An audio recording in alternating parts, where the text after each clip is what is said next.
ఉద్యోగులకు పెన్షన్స్కి స్వాగతం సుస్వాగతం. నేడు బడ్జెట్ దాదాపుగా 3,00,000 కోట్లు వాస్తవాంచనాలతో రూపకల్పన. కాంగ్రెస్ తొలి పూర్తి స్థాయి పద్దు. అసెంబ్లీలో ప్రవేశపెట్టనున్నటువంటి డిప్యూటీ సీఎం బట్టి.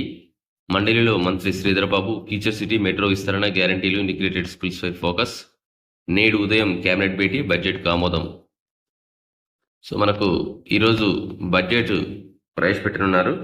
సుమారుగా 3,00,000 కోట్లు. ఇందులో ఉద్యోగులకు ఉపాధ్యాయులకు సంబంధించి పిఆర్సీ కానీ డిఏ గురించి ఏదైనా చర్చకు వచ్చే అవకాశం ఉంటుందా, వాటి గురించి కూడా ఏమైనా బడ్జెట్లో కేటాయింపులు జరుగుతాయని చెప్పేసి కూడా ఇవ్వడం జరిగింది.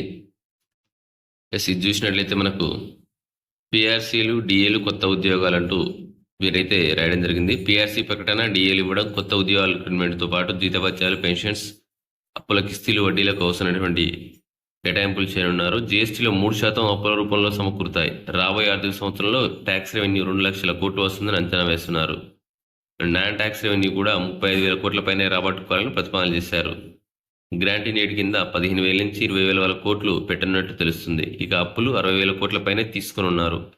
ఇతరత్ర అన్ని కలిపి ఈసారి బడ్జెట్ 3.10 లక్షల కోట్ల వరకు ఉండే అవకాశం ఉందని చెప్పేసి అయితే మీరైతే చెప్తున్నట్టు ఇక్కడ ఇవ్వడం జరిగింది.